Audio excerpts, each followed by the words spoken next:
E aí, meus queridos do oitavo ano, saudade de vocês. Então, olha só, estamos passando aí por um problemão, não é isso? E nós temos então que botar os nossos conteúdos em dia, fazer aí umas aulas online para a gente então dar uma acompanhada no conteúdo. Não precisa se preocupar, porque assim que a gente retornar para a sala de aula, a gente retoma esses conteúdos, a gente volta lá, refaz, eu vou olhar a apostila de vocês, a gente vai marcando. Então não precisam se preocupar, tô perdendo conteúdo, não estou, não, nada disso. A gente vai de pouco a pouco aqui para a gente ir dando uma sequência no conteúdo e assim que retomar, a gente pega e faz tudo aí se precisar novamente, porque o nosso objetivo é não deixar vocês perderem conteúdo, certo? O que a gente vai prezar sempre aqui vai ser a aprendizagem de vocês. Então, olha só, nesse vídeo eu vou fazer aí a correção que eu passei para vocês na semana passada das atividades da página 40, 41, 42 e 43 da apostila de vocês. Então vamos lá, peguem aí a apostila na página 40, que a gente vai começar então a correção dessas atividades. Depois dessas atividades eu posso mandar por e-mail, porque talvez eu falando aqui não conseguem descrever, passar tudo certinho para a apostila, mas aí eu mando por e-mail para vocês e aí depois então vocês passam perfeitamente. Lembrando que quando a gente retomar para a sala de aula, eu vou olhar essas apostilas, vou ajudar vocês também e aí a gente vai fazendo tudo o que for necessário para ter essa aprendizagem corretamente. Ok? Então vamos lá. Na página 40, nós temos aí um exercício chamado de interpretando. E aí a questão número 1 fala o seguinte, vou ler aqui para vocês. De acordo com o texto, a coloração exibida pelo animal é importante para a sobrevivência e para a reprodução. De que modo a exibição de determinada cor e a capacidade de modificá-la por meio de cromatóforos pode ajudar na reprodução dos indivíduos de uma espécie?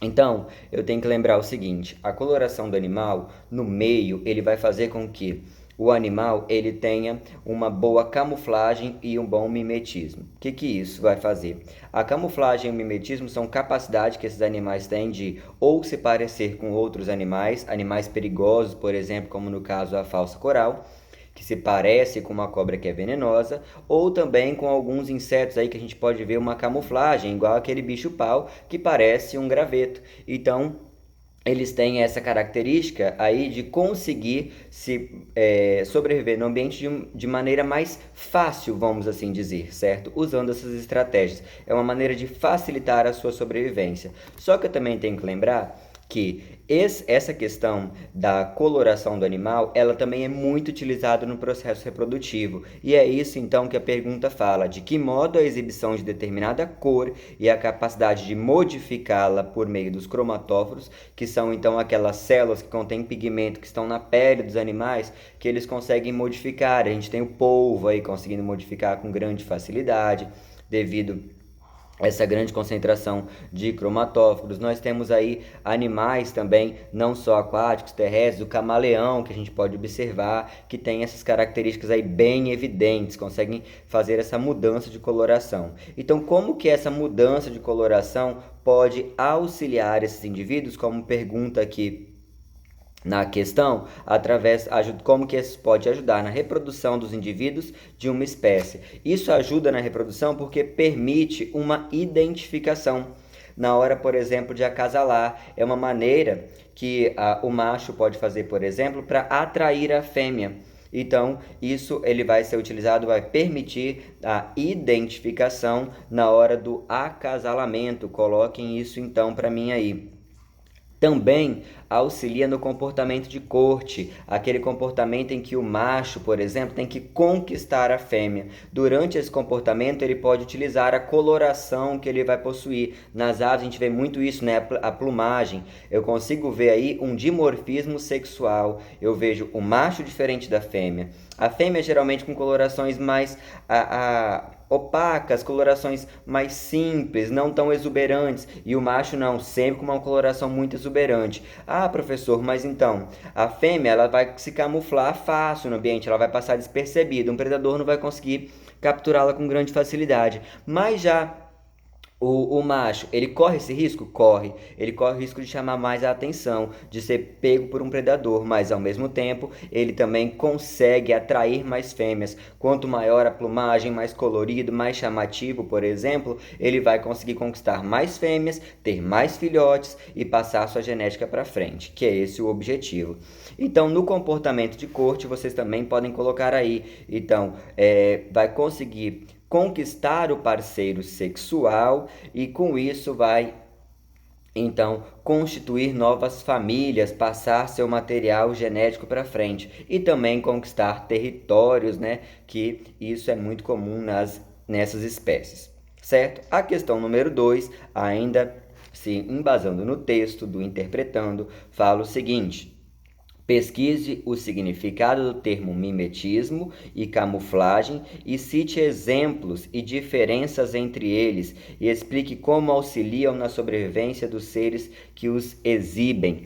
Então eu tenho aí, o mimetismo é quando um animal imita outro animal. Certo? Exemplo, vocês podem colocar aí a falsa coral. Nós também temos exemplos de borboletas que se parecem com borboletas não palatáveis. O que isso quer dizer? Eu sou uma borboleta e eu posso ser predada por um animal, por um pássaro, por exemplo. Mas se eu tiver uma aparência de uma borboleta que tem o gosto ruim, uma borboleta que não é palatável, o pássaro não vai me comer. Mas eu tenho que sempre lembrar o que? O animal não escolhe isso, é o acaso. Ele, por acaso, sofre uma alteração genética aí e ele nasce com uma característica se parecendo com um animal perigoso, por exemplo. O animal não tem ciência, noção disso, de que está acontecendo. Só que automaticamente, se eu sou uma cobra e eu nasço com uma característica parecida com uma cobra perigosa, eu vou impor perigo, mesmo eu não sendo perigosa. Automaticamente eu não vou ser predado, vou viver mais tempo, vou passar minha característica para frente, vou me reproduzir mais, vou conseguir me alimentar melhor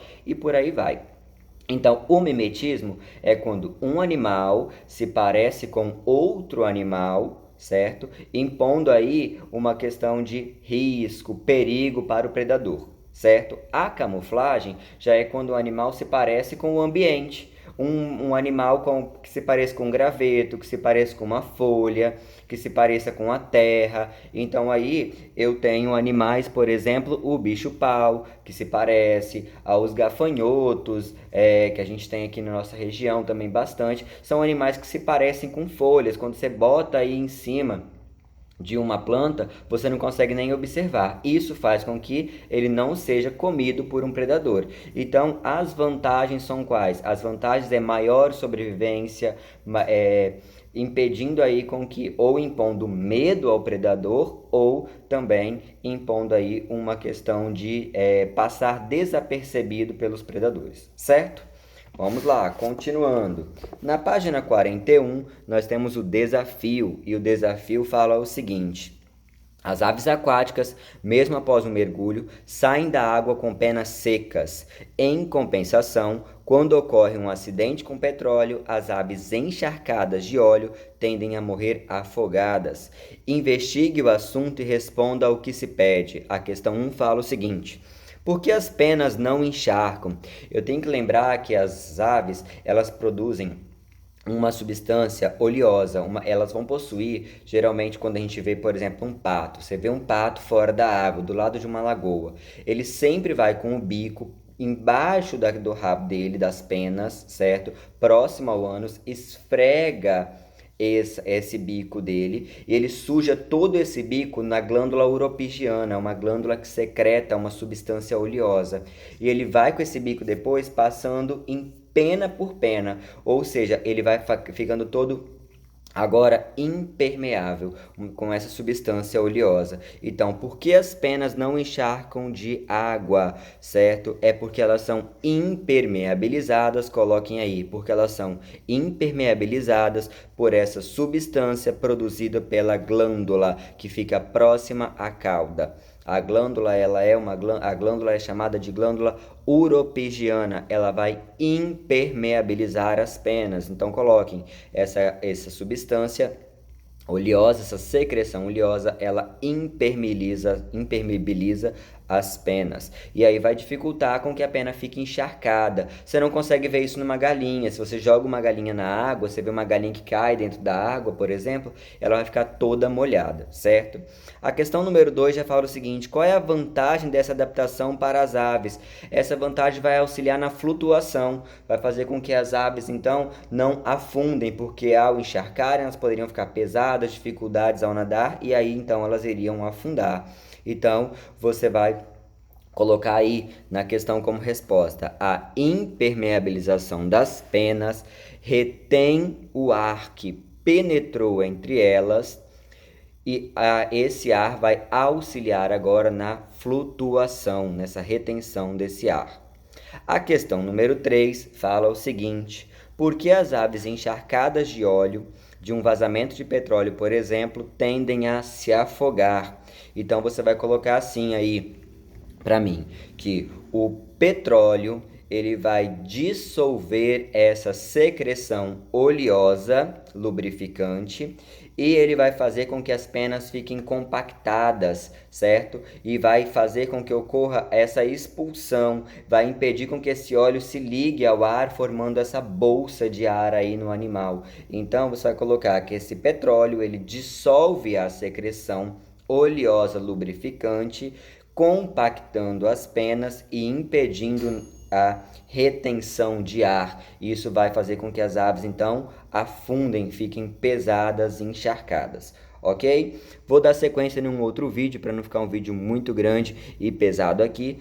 E na sequência então a gente corrige as atividades da página 42 e 43.